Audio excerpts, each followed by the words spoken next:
로마서 14장 10절부터 12절 말씀 함께 읽습니다. 네가 어찌하여 내 형제를 비판하느냐? 어찌하여 내 형제를 업신여기느냐? 네가 다 하나님의 심판대 앞에 서리라. 기록되었으되 주께서 이르시되 내가 살았노니 모든 무릎이 내게 꿇을 것이요 모든 혀가 하나님께 자백하리라 하였느니라. 이러므로 우리 각 사람의 자기 일을 하나님께 짓고 하리라. 아멘.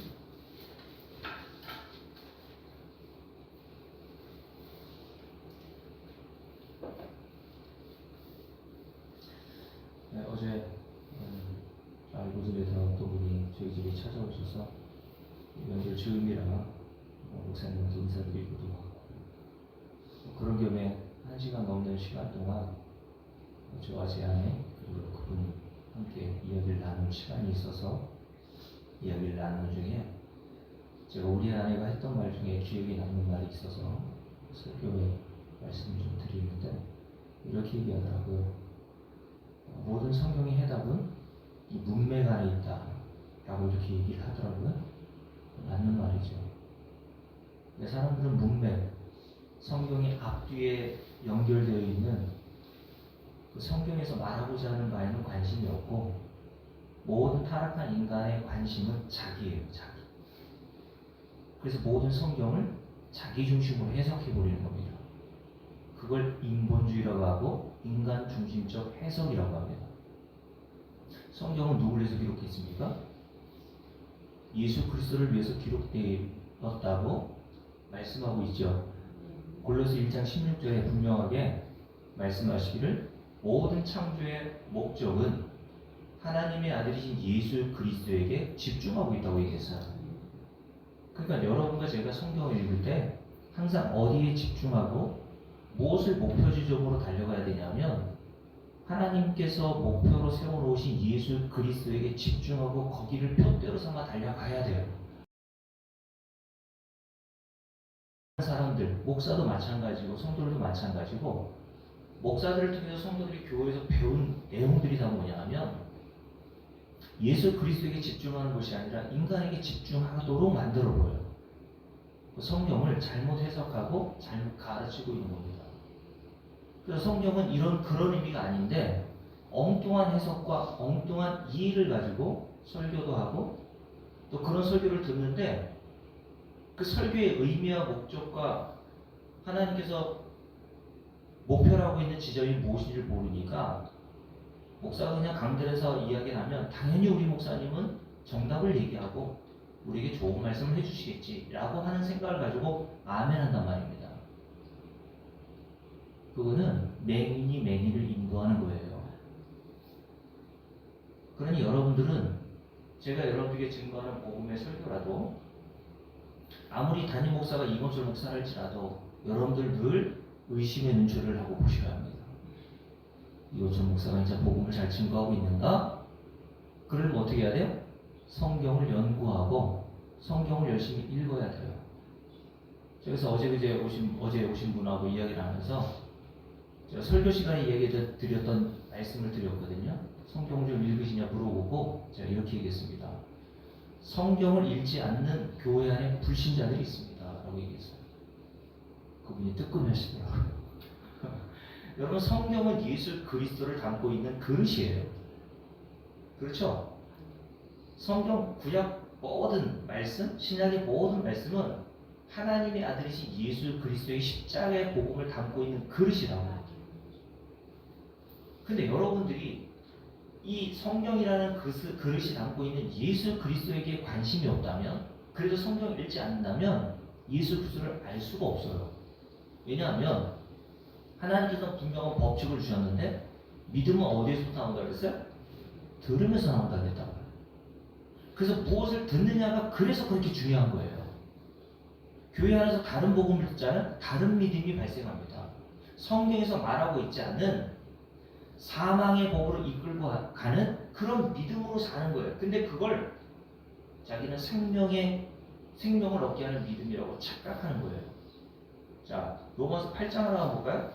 나중에 기회 있으면 이 부분을 설명을 해드리면 좋겠는데 그럴 시간이 있을 수 없지는 모르니까 한번 일단 잠깐 막대기로 보자고요. 8장 1절과 2절 함께 있습니다. 그러므로 이제 그리스도 예수 안에 있는 자에게는 뭐가 없다고 했습니까? 결코 정죄함이 없나니. 누구 안에 있으면? 예수 안에 있으면 결코 정죄함을 받지 않는다. 바울이 이렇게 선언합니다.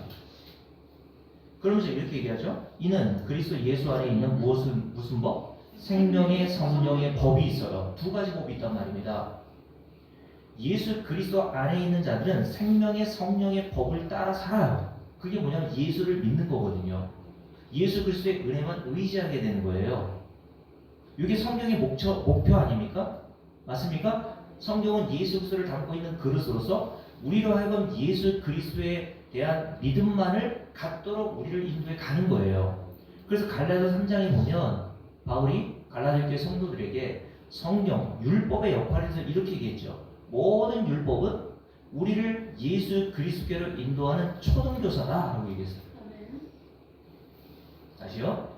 모든 성경과 율법은 우리를 이 땅에서 어떻게 윤리와 도덕적으로 잘 살게 해주거나 재정부의하는 것처럼 어떻게 하면 돈을 많이 벌게 하거나 어떻게 정직하게 살거나 어떻게 건강한 교회가 되게 하라고 만들어 놓으신 성경이 아니라 주신 것이 아니라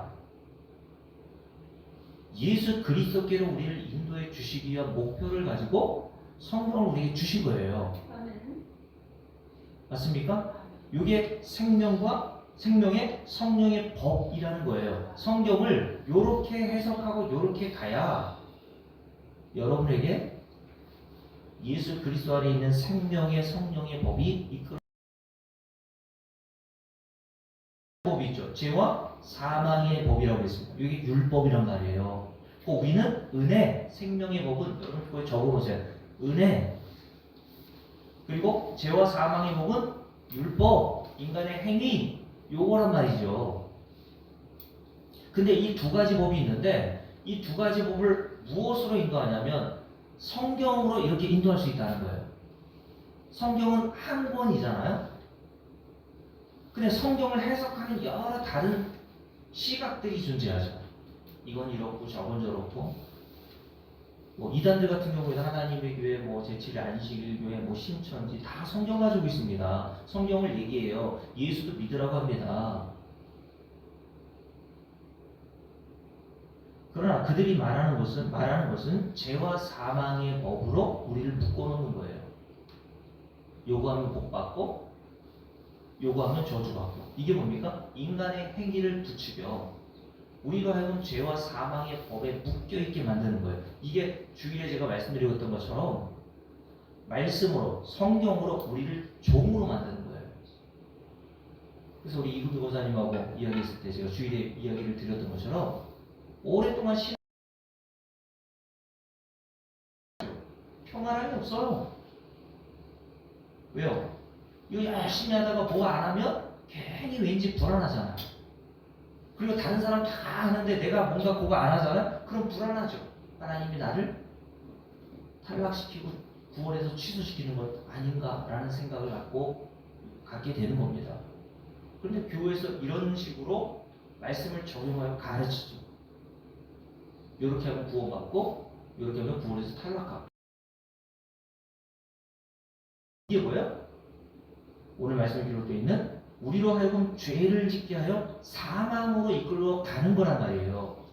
똑같은 성경임에도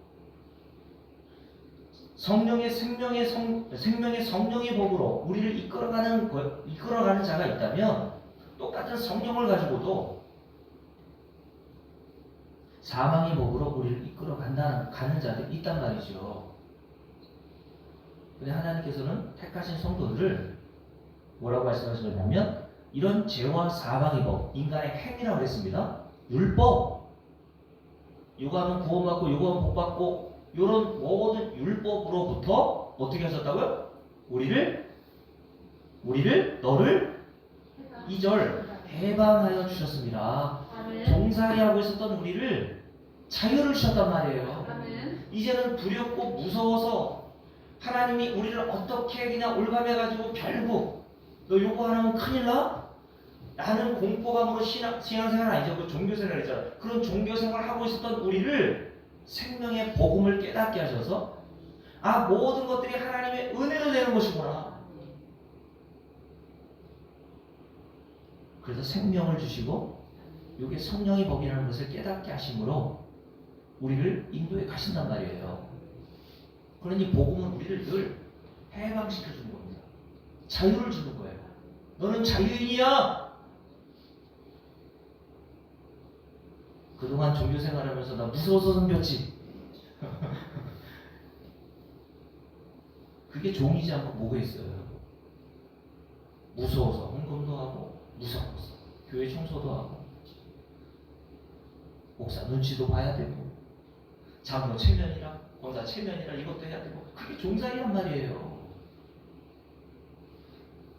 근데 교회에서 그런 종살이의 역할을 자꾸 성도들에게 하게 만들지 않습니까? 그래서 네가 열심히 하면 하늘에서 상급 받아. 아니 에베소 1장 3절에서 바울이 이렇게 얘기했잖아요. 제가 좋아하는 구절 중에 하나가 에베소 1장 3절이라고 그랬지 않습니까? 하늘에서 속한 모든 신령을 그랬어요. 모든 일을 했습니다. 일부가 아니에요. 하나님께서 성도들이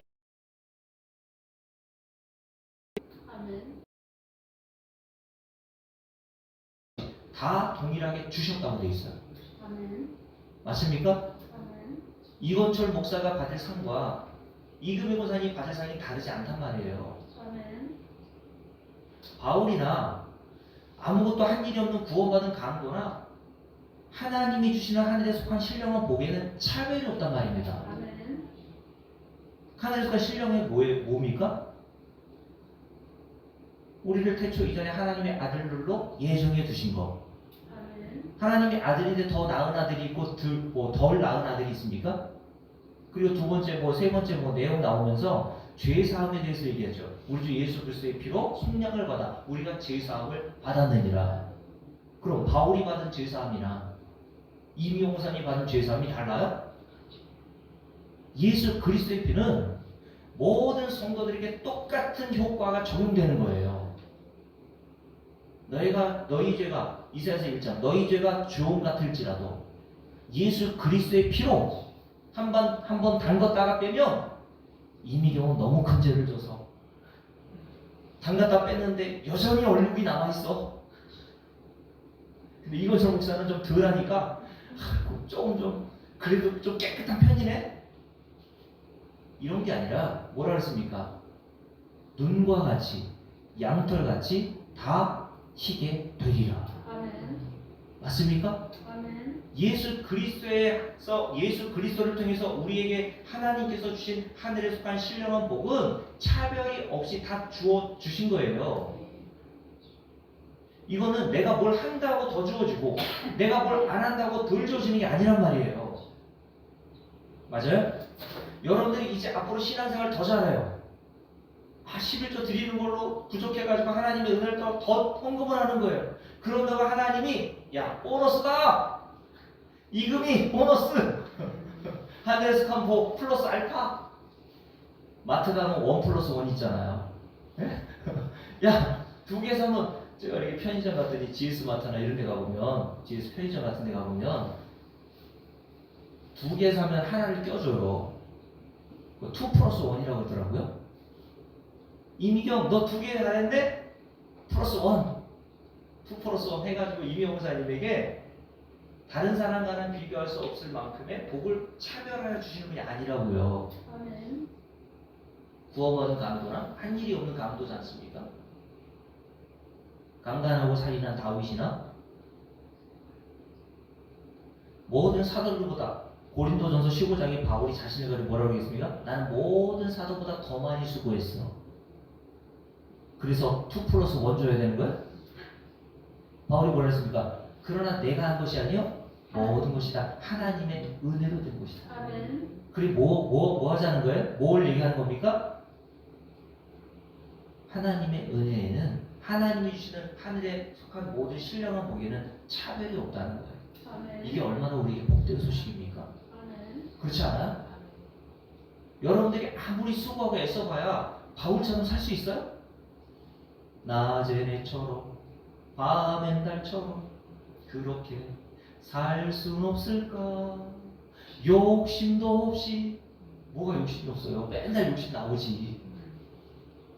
예수님처럼 바울처럼 그렇게 살 수는 없을까? 없어요. 없어요. 예수님은 저와 여러분에게 짐을 져주시는 분이 아니에요. 야, 구원받았으니까 이거 해야지. 아니란 말이에요.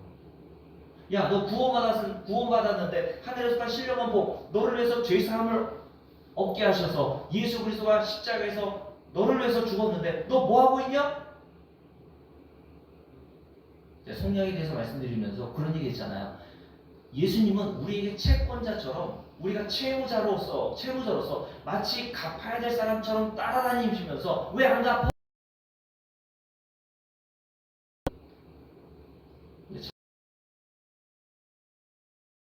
예수님은 그렇게 너에게 은혜를 주시고 너를 위해 십자가에 못 박아 죽으셨는데 너 뭐하고 자빠졌어? 요거 얘기야. 찬송가에도 그런 내용이 나온다니까요. 여러분, 하나님께서 우리에게 은혜를 주시고 빚 갚으라 한 적 없습니다. 빚을 갚으려고 하는 것은 은혜가 아닌 거예요. 은혜는 그냥 거저 주어지는 게 은혜인 겁니다. 내가 그 은혜에 대해서 뭔가 갚을 것이 있다고 생각해서 뭔가를 한다면 그건 하나님의 은혜를 모독하는 거예요. 그냥 여러분들과 저는 하나님의 은혜를 깨닫고 감사하고 찬송하면 돼요. 그래서 우리가 좀 전에 불렀던 찬송이 있지 않습니까? 마지막 찬송 우리 뭘 불렀어요? 493장에 보면 3절 마지막 가사의 후렴 부분에 뭘 했습니까? 저는 이 가사가 너무 은혜가 돼요. 나는 부족하여 영접하실 터이니.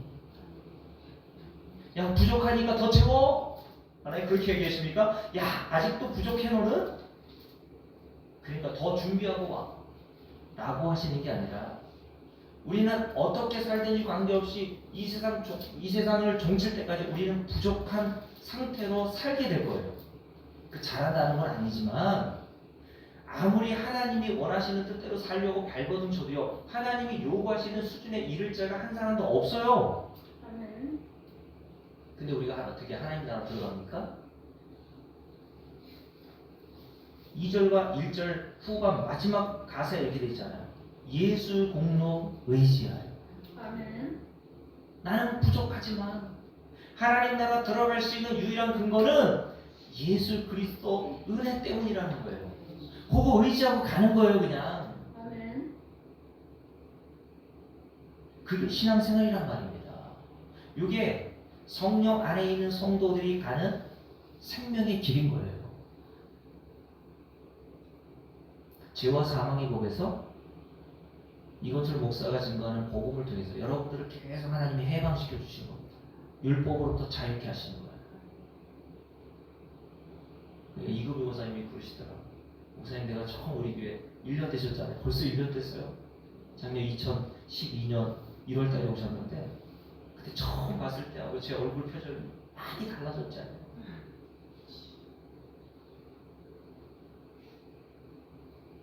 여러분, 복음은 바로 이런 능력이 있는 겁니다. 이런 복음을 하나님께서 알게 하셔서 생명의 그 평강의 길로 우리 인도하시는 거예요. 그래서 로마서 8장 보면 뭐라고 되어 있습니까? 함께 읽어볼까요?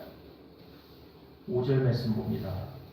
5절부터 육신을 따르는 자는 육신의 일을, 영을 따르는 자는 영의 일을 생각하나니. 육신의 생각은 뭐예요? 사망으로 끝납니다. 육신의 생각은 나는 게 아니에요. 성령이 임하지 않는 사람들은 성경을 볼 때에 죄와 사망의 복으로 읽게 돼 있단 말이에요. 아, 이렇게 하라는 거구나. 구약, 신명기 27, 28, 29, 30장. 아, 이렇게 살아야 하나님의 의롭다함을 얻고 복을 받는다라고 하는 말씀을 액면 그대로 받아들여서 아, 이렇게 하라는 말씀으로 이해하고 받아들이고 생각의 결과는 뭐예요? 사망이야 라고 말씀하십니다. 근데 똑같은 성경을 보더라도 하나님의 영이 임한 성도들, 그들을 영의 생각을 가지고 있는 자들이라고 하는 거예요. 영의 생각은 뭐예요? 생명과 평안이니라. 그랬어요. 해방하셨잖아요. 하나님께서. 종으로 살지 않고 하나님의 아들의 신분으로 살게 하셔서 더 이상 내가 아들인데 왜 쫓겨나야 합니까? 아버지 집에서 종은 쫓겨나요. 그죠? 일 잘못하면 쫓겨나잖아요. 이미용 목사님 오토바이 사고 나고 한 달만 쉰다고 해봐요. 그 사장이 뭐라 그래요? 계속 쉬세요. 그렇죠. 그만 나오시고 다른 사람 알아볼 테니까. 유미 친구가 지수로 지난주 수요일 나왔었는데 그 지수가 이제 미용사 배우고 기술을 익히고 있는데 한 달 동안 휴가를 냈다는 거예요. 선안에서. 그래서 제가 직감을 했죠. 그만두거나 잘렸구나. 왜냐하면 어떤 회사가 한 달 동안 휴가를 줍니까? 이금융원장님 생각해보세요. 그죠? 내가 한 달 동안 몸 아파서 못 나가겠는데요? 그럼 뭐라 그래요? 그만두라고 하죠, 당장. 그러니까 아파도 진통제 먹고 나가야 되는 거예요. 박근 나오는데 그렇지 않아요? 직장생활 하면서 자꾸 아프다 그러면 좋아해요? 그럼 뭐라 그럽니까? 아니, 집에서 쉬시라고.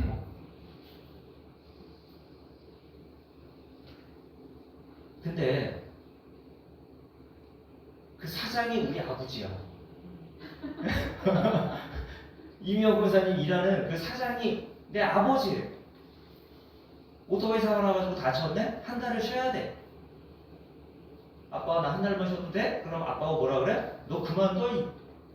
너 때문에 그냥 회사 망하게 생겼어. 이렇게 얘기하겠냐고요. 아들은 당당하게 아버지께 얘기하는 거예요. 아빠 한 달만 쉴게요. 자유함이 있잖아요. 종은 쫓겨날까봐 눈치 보는 거죠. 안 아픈 척, 한 척. 성경은 우리를 예수 그리스도라고 하는 생명의 길로 인도하여 주셔서 모든 죄와 사망의 법으로부터 우리를 자유케 하시는 능력이 있는 줄로 믿습니다. 자, 여기까지 왔던 이유는 뭡니까? 모든 성령의 문맥에 답이 있다고 말씀드렸어요. 왜 제가 이런 말씀드리냐면 로마서 14장을 보세요. 로마서 14장에 보면 중요한 단어들이 여러 가지가 나오는데 이번 주는 시간 없어서 다 못하겠지만 10절 말씀에 보면 이런 말씀을 하고 계시죠. 우리가 다 하나님의 심판대 앞에 서리라. 그리고 11절 모든 여가 하나님께 자백하리라. 그리고 12절 이러므로 우리 각 사람이 자기를 하나님께 직고하리라 라는 말씀들이 있어요. 하나님의 심판에 대해서 바울이 이야기했던 문맥상에서의 이유가 있단 말이에요. 왜 이 이야기를 했는가? 왜 하나님의 심판에 대해서 바울이 이야기를 했는가? 이 문맥에 답이 있다는 겁니다. 자, 그리고 그런데 오늘 여기까지만 살펴보려고 합니다. 10절 말씀 보세요. 함께 읽습니다. 네가 어찌하여 내 형제를 비판하느냐? 어찌하여 내 형제를 없이 여기느냐? 이렇게 말한 데에도 문맥에 답이 있겠죠. 바울이 이 말을 한 이유가 있을 거 아닙니까? 왜 이 이야기를 했을까요? 자, 14장 1절부터 우리가 읽었던 9절 말씀에 보면 믿음이 연약한 자와 믿음이 있는 자가 로마의 그리스도인들 중에 있다고 말씀하고 있죠. 자, 그러니까 제자교 안에도 믿음이 있는 자와 믿음이 연약한 자가 함께 뒤섞여서 신앙생활을 하고 있는 거예요. 근데 믿음이 있는 자는 믿음이 연약한 자에 대해서 뭐라고 했냐면 너는 믿음이 없으니 그렇게 먹을 것도 가려먹고 이런 식으로 한다고 하면서 그들을 업신여기고 비판하는 일이 생겼던 겁니다. 그리고 믿음이 없는 자는 믿음이 없는 자가 믿음이 연약한 자는 믿음이 있는 자의 그런 비판과 그런 정죄에 대해서 또 항의했겠죠. 그래서 4절 말씀을 보세요. 함께 읽습니다. 남의 하인을 비판하는 누구냐? 그가 서 있는 것이나 넘어지는 것이 자기 주인에게 있음에 그가 세움을 받으리니 이는 그를 세우시는 권능이 주께 있습니다. 왜 이 말을 하게 되었는지도 문맥에 답이 있단 말이에요. 주인은 한 분이죠. 모든 성도들의 주인은 누구예요? 예수 그리스도 한 분이시잖아요. 그래서 예수 그리스도가 우리의 주인 되시기 위해서 십자가에 달려 죽으셨다가 부활하셨다라는 것을 8절 말씀에서 이렇게 얘기하고 있죠. 함께 읽습니다.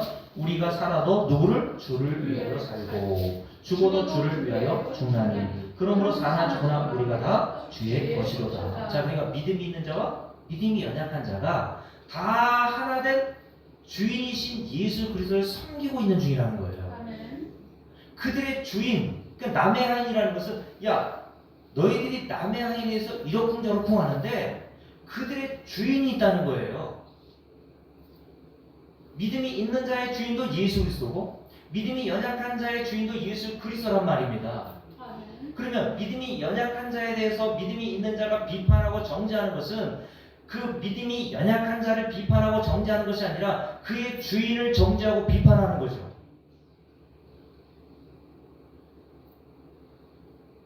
그러면서 이렇게 얘기하는 겁니다. 4절 우리가 읽었던 것처럼 너는 누구냐? 비판하는 너는 누구냐는 거예요. 네 신분을 좀 알아야 된다는 겁니다. 너는 누구냐? 그러면서 그가 서 있는 것이나 넘어지는 것이 누구에게 달려있어요? 자기 주인에게 있음에. 자, 여기서 중요한 말씀이 기록되어 있죠. 그가 서 있는 것이. 여기서 서 있다라는 표현은 믿음이 있다라고 하는 표현이에요. 믿음이 있는 자, 남들보다 믿음이 좀 더 있는 자, 그게 믿음에 서 있다라고 하는 표현하는 거고, 넘어지는 자, 믿음이 연약한 자, 아직까지도 복음의 실체를 제대로 이해하지 못해요. 그러나 예수 그리스도를 믿는 믿음은 그 안에 있단 말입니다. 여러분들이 복음을 깨달아가면 깨달아갈수록 서 있는 자가 되겠죠. 믿음이 있는 자로 서게 되겠죠. 그렇죠? 근데 믿음이 있는 자와 믿음이 연약하여서 넘어지는 자의 모든 주권은 누구에게 있다고요? 그의 주인이신 하나님, 우리 주 예수 그리스도에게 달려 있다고 얘기하는 거예요. 무슨 말이냐면 여러분들이 다른 사람보다 믿음이 있나요? 혹은 다른 사람들보다 복음을 더 깨달았습니까? 그래서 영적으로 자유함을 얻었어요? 그거는 우리가 노력하고 수고해서 얻은 것이 아니라 믿음의 주요 온전케 하시는 이라고 그랬잖아요. 히브리서 12장에 믿음의 주인은 예수 그리스도란 말이에요. 그러니까 우리에게 믿음이라는 것이 발생할 수 없고 나올 수 없는데 우리 안에서 그런 믿음이 나왔다면 누군가로부터 수여받은 거 아니냐는 거예요. 종은 주인이 주는 것으로 먹고 사는 자들이죠. 그죠? 여기 말씀하면 여기에 말씀을 통해서 성도들의 주인은 예수 그리스도란 말이에요. 그러니까 예수 그리스도께서 공급하시는 것으로 종들인 성도들은 먹고 산다는 겁니다.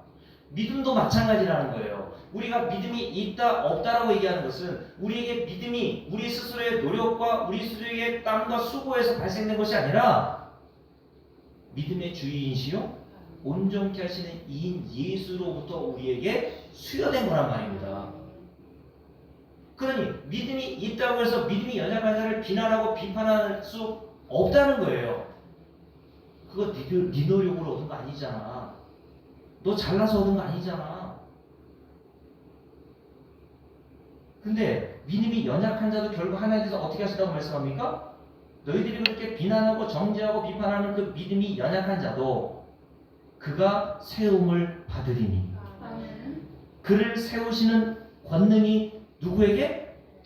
사람에게 있어요? 주께 있습니까? 주께 있습니다.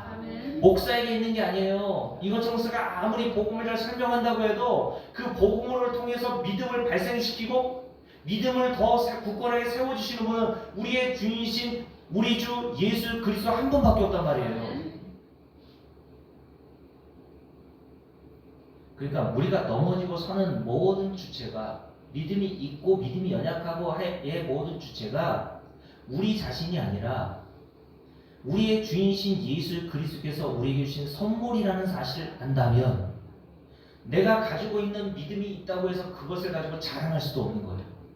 야, 넌 그것도 모르냐? 아직도? 너 아직도 그 정도 수준이야? 자기가 마치 스스로의 노력으로 대단한 복음의 그 진리를 깨달은 것처럼 그렇게 할 수 없단 말입니다. 근데 복음을 아는 자들에게는 이런 게 섞여 나오게 돼 있어요. 저도 마찬가지입니다. 목사라고 없는 게 아니에요, 전혀. 자, 다시 한번 4절 말씀이 중요한데 다시 읽을게요. 남의 하인을 비판하는 너고 누구냐? 남의 하인. 모든 성도들을 종으로 표현하고 있고 하인으로 표현하고 있단 말이에요.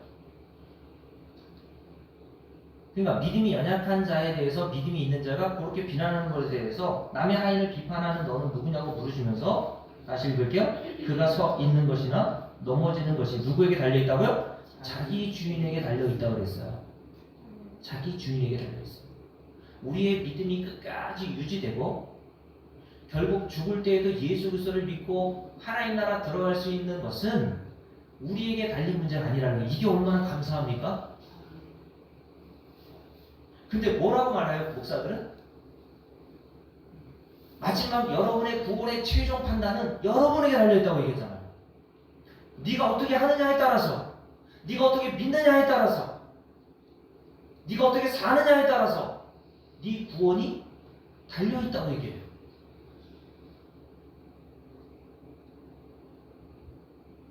그러면 오늘 이 말씀을 이렇게 좀 오려서 찢어내야죠, 그죠? 내가 믿음이 있고 믿음이 세워지고 믿음에서 넘어지고 믿음이 연약하고 이런 모든 것들이 우리에게 달린 문제가 아니라 우리 주 예수 그리스도에게 달려 있다라고 얘기하시잖아요. 그러나 반드시 하나님이 택하신 성도들은 그 믿음으로 계속 세워주신다는 얘기예요.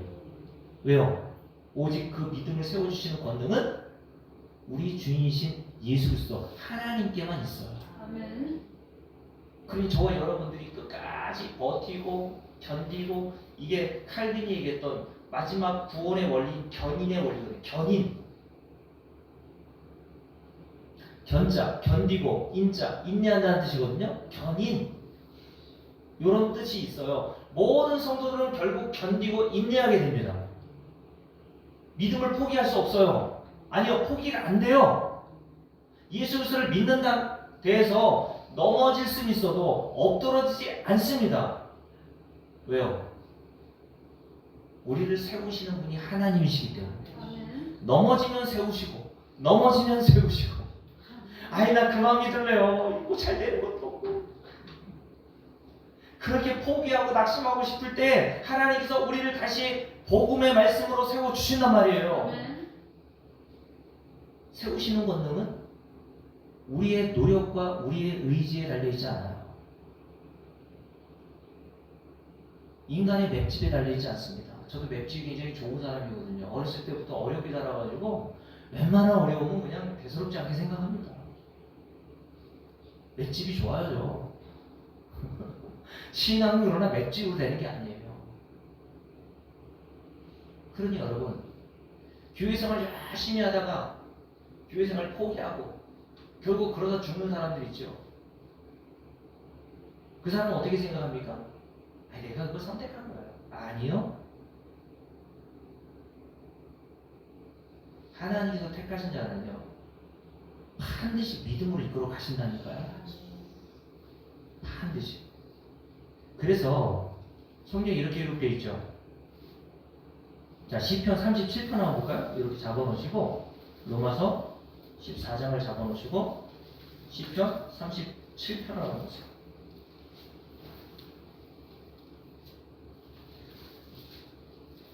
자, 시편 37편.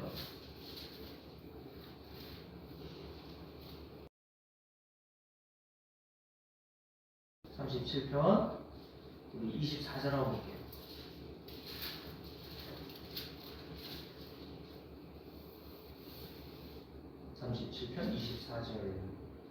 우리 함께 읽겠습니다. 23절부터 읽을게요. 함께 했습니다. 여호와께서 사람의 걸음을 정하시고 그의 길을 기뻐하시는. 누가 사람의 걸음, 사람의 운명을 결정합니까? 여호와께서 결정하시는 거예요. 우리 믿음이 있고 믿음이 연약하고도 하나님께서 결정해 두신 겁니다. 내가 결정하는 게 아니에요. 우리의 모든 걸음을 하나님께서 정하시고 그 길을 기뻐하시나니. 24절. 그는 넘어지나 어떻게 되지 않아요? 아주 엎드러지지 아니한대요. 아멘. 넘어져요, 우리도. 그죠? 신앙생활 잘하다가 넘어질 수 있습니다. 그러나 엎드러지지 않는데요. 왜요? 이유가 나오죠. 그 뒤에 여호와께서 그의 손으로 붙드심이로다. 아멘. 아, 내가 여기까지 오면 다 그러면 내가 넘어졌을 때보다 하나님께서 보이지 않는 그 능력에서도 나를 붙들어 주셨기 때문이구나. 이금희 목사님께서 우리 교회 오셔서 복음을 듣게 하셔서 마음의 평안을 누리게 하시고 생명의 성령의 복으로 인도하신 것도 나는 우연처럼 생각했지만 하나님께서 나를 붙들어 여기에 오게 하셔서 복음을 듣게 하시는 은혜 때문이구나. 아멘. 하나님은 영생을 주로 작정된 자에게는 반드시 일을 하십니다. 아멘. 넘어질 수 있어도 엎어져 완전히 멸망에 처해지지는 않는단 말이에요. 왜요? 하나님께서 영생을 주시로 작정된 자들은 하나님께서 강력한 능력의 손으로 붙들어 주시기 때문이에요. 이게 우리의 소망 아닙니까? 저도 목사라서요. 목사지만 저도 인간 아닙니까? 저도 제 자신을 믿을 수 없어요. 인간의 마음이라는 건 하루에도 12번씩 변하지 않습니까? 그렇지 않아요? 좋으면 좋아가지고 날뛰다가 조금 내 마음에 들지 않는 일들이 벌어지면 막 풀이 죽어가지고 에휴, 하나님 너 살아계신 거야? 살아계시긴 한 건가? 목사도 그런 생각이 들 때가 있다니까요. 근데 하나님께서 그렇게 그냥 내버려주셨다면 우리는 멸망의 길로 갈 수밖에 없어요. 그런 마음도 돌이키십니다. 복음을 통해서 우리에게 은혜를 베풀어 주셔서 예수 그리스도의 십자가의 공로와 은혜를 붙들게 하시는 능력으로 우리를 인도해 가십니다. 여러분 이것이 우리의 소망이요, 우리의 유일한 희망 아닙니까? 우리에게 소망이 없어요, 인간에게. 다시 읽을게요. 24절 함께 했습니다. 그는 넘어지나 아주 엎드러지지 아니하며 왜요? 여호와께서 그의 손으로 붙드시는도다. 아멘. 이런 하나님을 믿으시라고요. 아멘. 이런 하나님 믿으면 마음이 평안하지 않습니까? 아멘. 근데 많은 목사들이 교회에서 뭐라 그래요? 야, 붙들어 주시긴 해도 네가 하기 나름대로 네가 잘못하면 하나님 놓으셔. 아주 엎드러질 수 있어. 부모에서 탈락할 수 있어. 그러니까 똑바로 살아. 믿은 생활 똑바로 해. 정신 차려. 그렇지 않단 말입니다. 아멘. 잠언 21장 볼게요. 시편 그 다음에 잠언이죠. 잠언 21장 보세요. 잠언 21장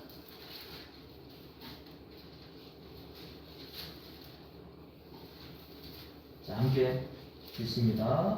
왕의 마음이 누구에게 달려있어요? 여호와의 손에 있으니요. 저와 여러분의 마음이 여러분에게 달려있다면 우리는 다 멸망이라니까요. 근데 누구의 손에 달려있다고요? 여호와의 손에 있으면 이게 뭐냐면 여호와의 손에 달려있다는 거예요. 인간의 마음이.